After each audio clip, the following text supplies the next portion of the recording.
Okay, sorry for that. While the technical unit is trying to resolve that, please, you can share this link with those of them who might not be, might find it difficult joining us here, so they can watch through YouTube, and then we'll make before the next session, we'll rectify the issue. But the platform is actually big enough. I don't know why it's restricting to 100. All right, thank you so much for bearing with us. All right, so we're back again, still on strategic planning. All right, so quickly, let's look at the benefits of strategic planning. Number one is that strategic planning promotes proactivity. So you can be able to foresee what's going to happen and then put up plans on dealing with those things. Then it involves internal and external stakeholders in the process. And involvement of internal stakeholders create advocacy for the program.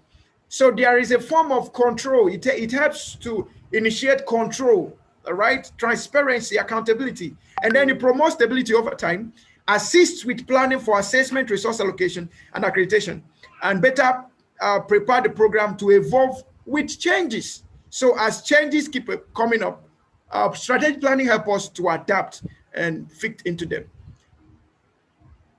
Why do we need to adopt strategic planning in organizations? It keeps organizations competitive in a dynamic and often unpredictable environment. So it helps you to run agile structures and run them effectively and efficiently. Then it promotes a clearly defined direction, promotes buy-in, ownership, and commitment. When there is a clear picture of what the future holds like, and there is a clear structure and framework on how to get to that future, it's always easy to get investors coming on board. Then also prevents disenfranchised employees, to have disgruntled employees and all of that. With a strategic plan, you will understand employee behavior. You will understand how to adopt real strategies for better employee experience that will keep your employees on the job with you. Then set priorities for resource allocation. Instead of wasting resources, you set the right allocations. Then leads to positive action and helps in changing direction, can accelerate growth, promotes innovation and creativity, promotes communication and team building, expands data and intuition, and brings external factors to limelight. All of these are why we need to adopt strategic planning. Now, let's bring it down. So looking at the components of strategic planning. What are the components of strategic planning? I would like us to just follow gradually and then pay attention to these things. And then this place is really, really important. The first thing we'll have there is mission or vision and mission statement of an organization. We have quite a number of companies that just have products and services, no mission statement, no vision statement. And that is one killer way of a business. One of the simplest way to kill a business is not to run with vision, is not to run with mission. All right, so what is a mission statement? A mission statement is actually the statement that defines the assignment of an organization, that defines the work of an organization. That's the mission statement. All right. Why the vision statement is the statement that gives the picture of what the future of the organization looks like. So the vision shows us what will look like. The mission shows us how we'll get there. So the mission tells us the work we need to do. The vision tells us how we will look like after we might have done the work. I hope that is clear enough. We're going to have a workshop session later on. I think that's by 3:30 or so. Then we'll look at how to develop mission statement and vision statement so that you can know how to craft your company's vision and mission statement. In most cases, most organizations have objectives as vision statement or mission statement, or most cases you see them interchanging it, where the vision becomes the mission and the mission becomes the vision. Vision gives you work to do. Vision gives you the future of what that work you're doing, the future, what it will make you look like. Okay, so while vision provides the picture, mission provides the work that needs to be done to get to that desired end. So the vision is your company's desired end, while the mission is the approach, the work that must be done the activities that must be carried out. In broader terms, the goals and objectives are embedded in the mission. All right? Okay, so you now have your goals and objectives, which are the specific activities and expectations that you are having over your business over a given period of time. So you have the goals and objectives from so time to so time. All right, so let's say 2021 to 2022, there are defined goals and objectives. But the vision of your business could be till you're no more. Maybe someone has a strategic plan of till 220, maybe 20, how do I put it now? 21,100. Let's assume 100 years later on. 21,900. Okay, let's assume that's your time. All right. So it is important that you now begin to create goals and objectives for each of the years that are in between that period. Now, I always call it the roadmap. So your strategic plan should have a roadmap. All right, your strategic plan should have what? A roadmap, and that's very, very important. Now, part of your strategic planning, there must be your core values. Your core values specifically defines your do's and don'ts as an organization. The things that must be done and the things that must not be done. Do you know why organizations are suffering from issues of corruption, succession planning, inefficiencies, and all of that? It's because there are no well-defined do's and don'ts. The core values are not well-defined. The core values will carry the culture of the organization. So there must be a defined culture.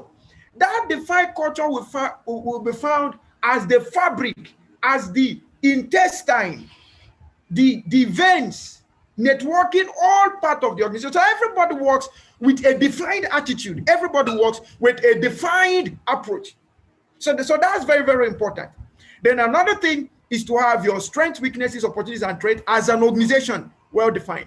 Have your strengths, weaknesses, opportunities, and traits as organizations well-defined. And we'll look at that very briefly. Then you look at your strategies. You must have your strategies. As an organization, you don't just play along. Play with plans. Don't, as a business, you must not play along. You must play with plans. Strategies must be well defined. Don't play along, play with plans. Let there be, you must be part of the people causing the disruption. And the only way to bring disruption is by having well-defined strategies. Then, important to note, there must be well-defined resources to help you achieve your strategic plan. There must be well-defined resources to help you achieve your strategic plan. Now, quickly, let's look at the strategic management process. As we begin to round up, the strategic management process, as we begin to round up. Now, the first thing we look at there is the strategy formulation. And in formulating strategy, you look at what your present situation is versus what your vision statement is like. From where you are to where you want to be, what is the difference? That will help you begin to define the kind of strategies, the kind of activities, the kind of goals and objectives that will walk you to where you want to get to. I always say this, and there is no joke about it. Any dummy can succeed only if he cares to plan. Any dummy, any small business can become a very great sustainable business only if they have a strategic plan. Any career could become a very great career only if the career person cares to plan. So between where you are and where you want to get to as an organization, you must define the strategies that you must follow. And I want us to note something. Strategic planning is an ongoing process. It's not a one-time event. So what does that mean? It means that there is continual evaluation of the strategies you are using towards achieving the desired end. There is a strategy you're using, and you're continuously reviewing those things to make sure that you get to those. So there is a continuous commitment to continuous planning. And some of the tools we use in strategy formulation, we have the SWOT analysis and we have the PESTLE analysis. I will talk about it in later time. Then you have the strategy evaluation. You must find out what works for your company and stick to it. You must find out what works for your company, when it is working, where it is working, for whom it is working for, and then stick to it. No one shoe fits all. We all have to understand that there is no one shoe that fits all. There is nothing wrong in taking Tesla Corporation and then beginning to review their approaches and strategies, right? There is nothing wrong in taking DHL. Maybe you want to go into logistics and then you take DHL and begin to review them. There is nothing wrong in taking maybe you take Harvard University and begin to review them. No matter what your review says, you just have to find out what works for you. Did you get what I just said now? No matter what your review says, you just have to find out what works for you. Do you get what I just said now? Our attention is to copy from what is working and then rework it to work for us. That's strategic evaluation. Find out what is working, then rework it to work for you. That is strategic what? That is strategic planning. Then the next one there is strategic evaluation. Okay, sorry, I think I made a mistake here. This is supposed to be strategic implementation rather. Okay, so strategic implementation is to work out what you've planned. Okay, so the second one is strategic implementation rather, then the third one is evaluation. The strategic implementation is to work out your plans, work out your strategic plans. Then evaluation is to find all of those things you've been doing in your implementation, find out the one that works, and then keep to it. Okay, then keep to what? Keep to it. Now, quickly looking at strategic tools, strategic planning tools. All right, strategic planning tools. Strategic planning tools. I'm only going to talk about two. There are so many of them. There are so many of them. You have the BCG, you have the BHG, you have the PO analysis, you have the PEST analysis, you have McKinsey's strategy, you have Porter's 546, and so many others. But these two somehow gets to be very basic. Okay, they get to be very basic. So let's find out how they really work. I know we have heard so much about SWOT analysis, we've heard so much about PESTLE analysis, but how really do they work?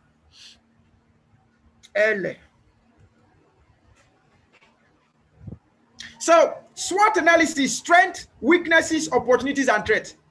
If there is something I will ask you to keep improving your knowledge on every day as a top executive is on SWOT analysis.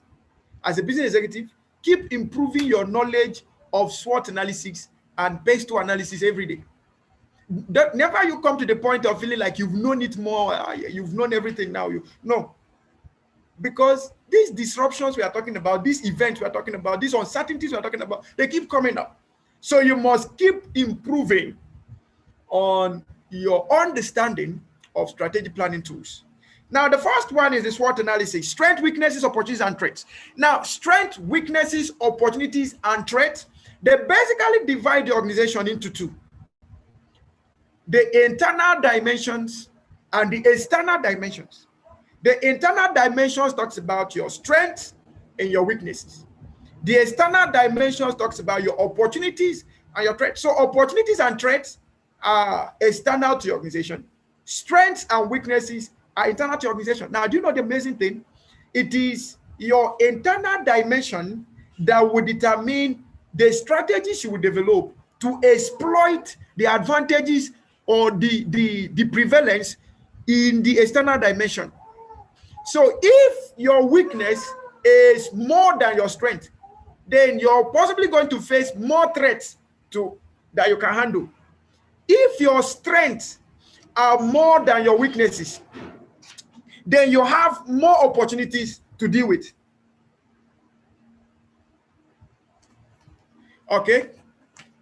So that is one thing we need to do. Now, as an organization, you need to do something. Today is Saturday. By Monday, when you're doing staff meeting, you're going to introduce something new to your organization. This is still January. What this advice I'm giving you now could change your company, turn it around overnight. And what is that? Take this chart as you're seeing it here. Take it to your staff. Explain it to them. First, start with your management. Explain it in total to them. And then begin to ask very critical questions. And those critical questions is that you begin to take every aspect of your business and begin to ask yourself, what are our strengths in this area? For instance, what are our strengths in HR? What are our strengths in marketing? What are our strengths in sales? What are our strengths in customer service? What are our strengths in succession planning? What are our strengths in corporate governance? What are our strengths in customer relationship? Begin to, in fact, find out the basic and major operations that drive your business, and then find your strength in it. Okay? And then you now ask yourself, are you really maximizing these strengths? Or perhaps ask, how can we maximize this strength? How can we maximize this strength, bring you or takes you to the external environment where the opportunities lie? Then you begin to ask yourself, or ask your team, begin to ask themselves, this particular strength, what are the opportunities we see in it from the environment? By the time you merge your strength with your opportunities, you become unstoppable. If you take the right approaches and ask the right questions, you'll get the right answers, and you have the right result. You engage in the right activities that will give you the right result. In the same vein, to throw yourself away from things you might not be able to handle, take the same questions and reverse them. What are our weaknesses in marketing? What are weaknesses in sales?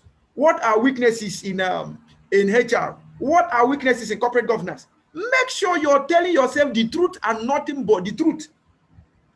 And then begin to ask yourself, if we don't handle this thing, what will be the consequences? Those consequences, you will see it in other businesses that neglected such threat, or perhaps neglected such weaknesses, and they brought threats. Check at what happened to them. That will tell you whether your business will survive or not. And that will not tell you whether you are going to boost your strength to take care of those weaknesses, or you're going to sleep on your weaknesses to deal with your threats. I hope this small explanation makes sense. All right. Now let's take it a little longer.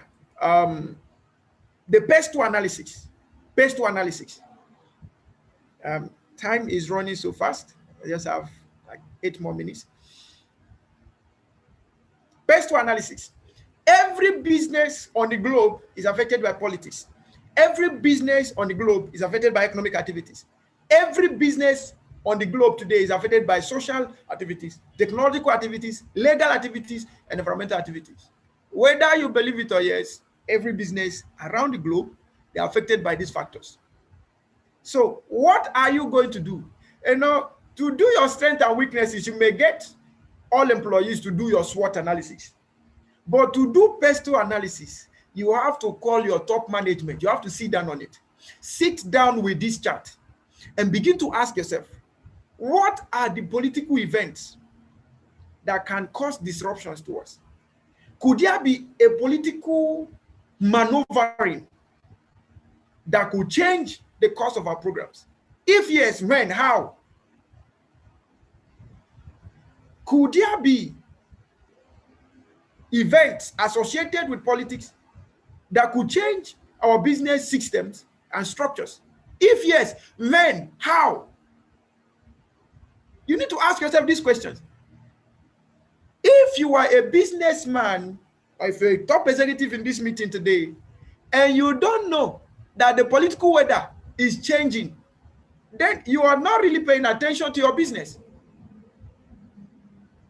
Every now and then we'll hear of youths protesting all over the streets of nations for a change in the political system. Does that not tell you something? So if you want to create strategic alignment, you should look at those political influencers in the youth economy and then begin to align yourself with them. That will make a whole lot of difference to your business. Even if you are not going to align with them, begin to look at the demands they are making and then begin to work to be part of the people that will meet those demands.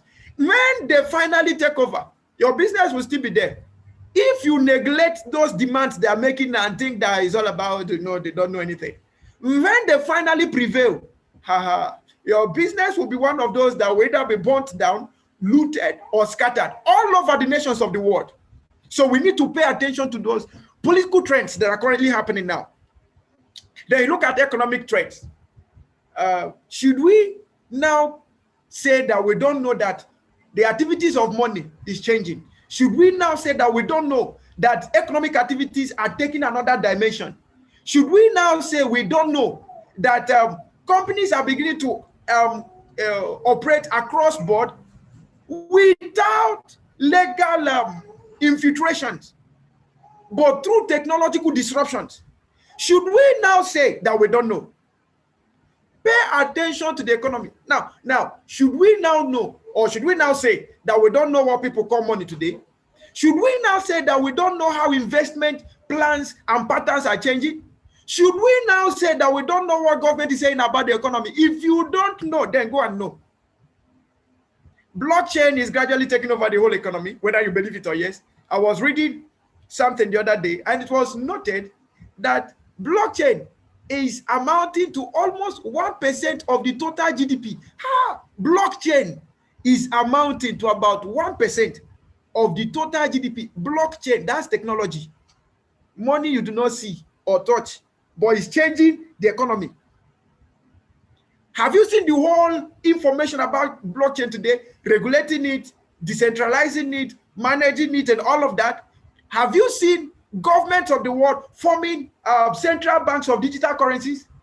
In case you do not know, just know that economic activities are changing. What is determining inflation today? What is determining devaluation? What is determining labor costs? What is determining interest rates? You just have to find out. Then look at the social parameters also.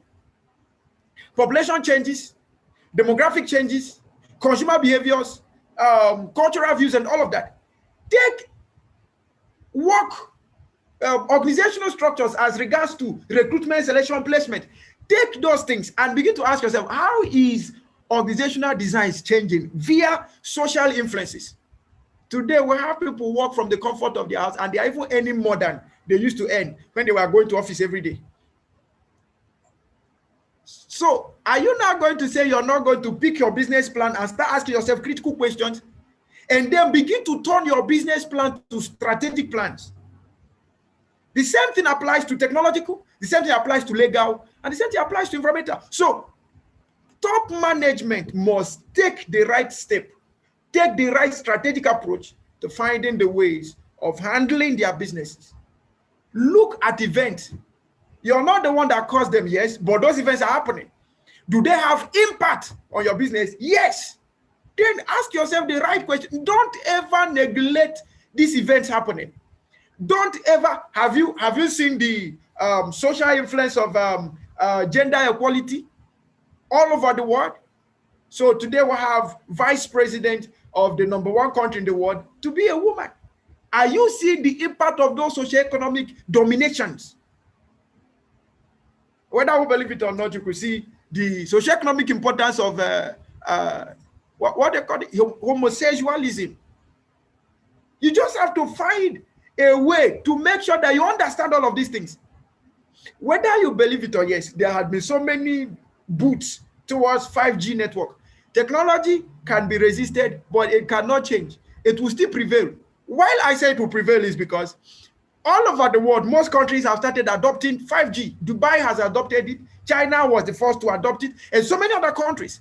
So it will only take us a while, but we'll surely get there. So instead of fighting it, why not sit down and ask yourself the opportunities that exist in it for you? All right? Then every other thing will fall into place. Then as I round up right now, just have 4 minutes. As I round up, let's look at the applications of strategic planning. Applications of strategic planning in our businesses. I'm going to take a break here because these are another course on its own or another session on its own. So when we come back, we will take our business and then turn our business plans to strategic plans or develop strategic plans from our business plan by looking at the core aspects of our businesses. At this juncture, I would like to say very big thank you for paying attention. And I would like to know if there are questions. I will attend to the question. But from what we've done, we've been able to establish what strategic planning is all about. And we say strategic planning is all about ensuring that we develop actions and activities that will help us take care of uncertainties events that may emerge in the future. So strategic planning is carefully taking care of your future before it comes. All right. And then we also establish that strategic planning is founded on the concept of strategic thinking. And also we're able to establish that with strategic planning, you'll be able to exploit the opportunities that come around when unexpected events occur, when there is randomness in the whole environment, and then when there is chaos. All right. Then we are also able to establish that there are three or perhaps the components of strategic planning will have vision and mission statement, goals and objective, core values, strength, weakness, opportunities, and threats, and then strategies and resources. And then we also establish that there are three basic processes to strategic planning, where we have strategy formulation, strategy implementation, and then strategy evaluation. And then we came to the SWOT and PESTLE analysis as strategic tools that we can use in managing strategic planning. So at this juncture, I would like to know if there are questions for me. I will just take them. Dr. Larry's class will be starting by 11:05, and he's already on standby. So please, I'll be handing over to Dr. Chidike to take over from here. All right. Many thanks indeed, Dr. Benito, for this awesome class. Okay, so we'll go straight to it. We have just 5 minutes. So please, if you have any questions, kindly indicate by raise of hand and you'll be unmuted to ask your question. All right, so we have just 5 minutes to do this before the next lecture starts.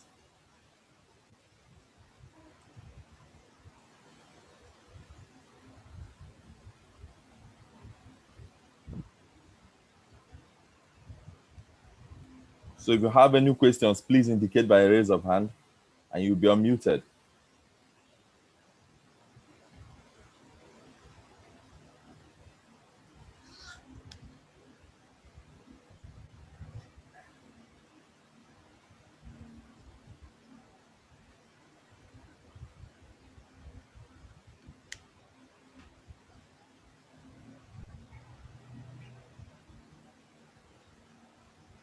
All right, Prince, Indulgence, please forgive me if I didn't get your name.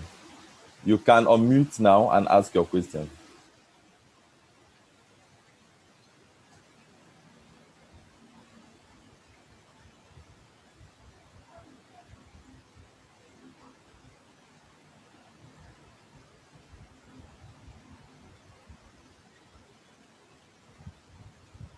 All right, please, Prince Idongesit, if you're still there, kindly unmute and let's have your question.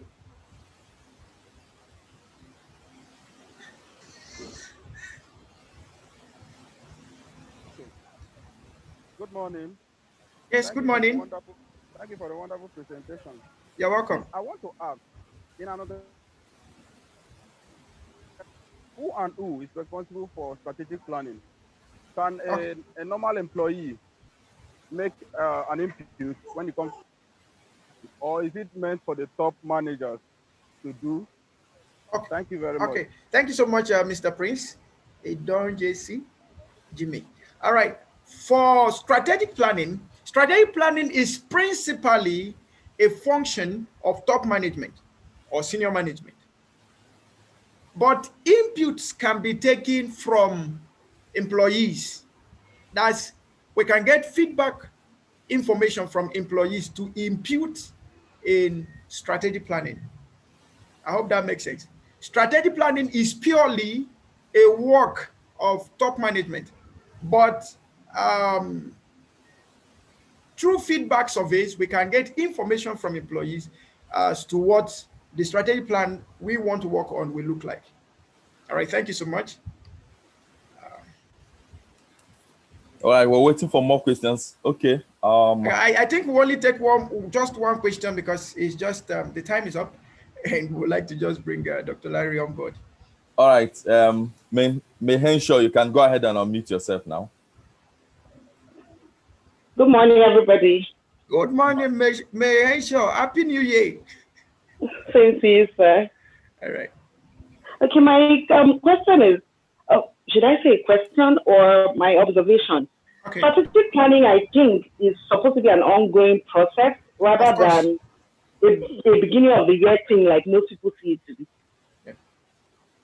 Yeah. If you actually notice when I was saying, I said is a continuous commitment. So it's not something you do for once in a lifetime. But why we actually take our time every year to do this is because there are some people who, number one, doesn't understand the concept, and perhaps there are people who have already prepared the plan and felt like, okay, it's just a one-time thing.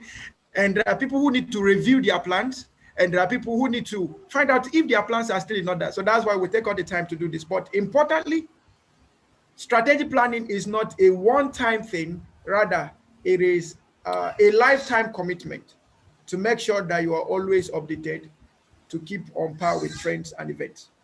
Right.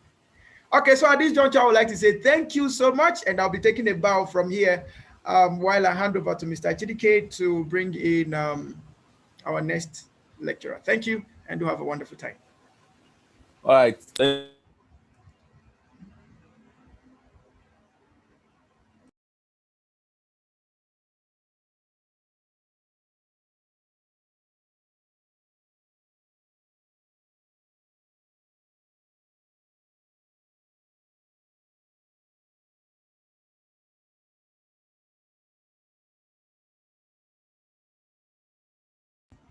Hello, Mr. Chidike. It seems you're muted. Kindly unmute yourself, please. All right. Thank you very much. All right. We'll go straight to our next lecture for the day. That's lecture 2. And that will be on application of strategic planning for effective management. Application of strategic planning for effective management. And that will be handled by Dr. Larry Phillips. Dr. Larry Phillips is a chartered management consultant with over 20 years of experience. He's also a fellow of the Nigeria Institute of Management Consultants. He has an unusual passion for the growth of organizations through the development of human capacity and implementation of sound business strategies, which translates into operational excellence. He has an in-depth wealth of experience working with businesses of different sizes across the globe and has trained extensively on small business development, vocational training, organizational behavior, strategy, personal development, leadership, business branding, team building, operations management, customer care, sales techniques, and entrepreneurship. He possesses sound analytical, numerical, and communication skills, and is result-oriented and charismatic. Thank you very much, everyone, as we welcome Dr. Larry Phillips to take the floor.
All right. So sorry. It's like Dr. Larry had a network issue and left the class, but he's coming back right now.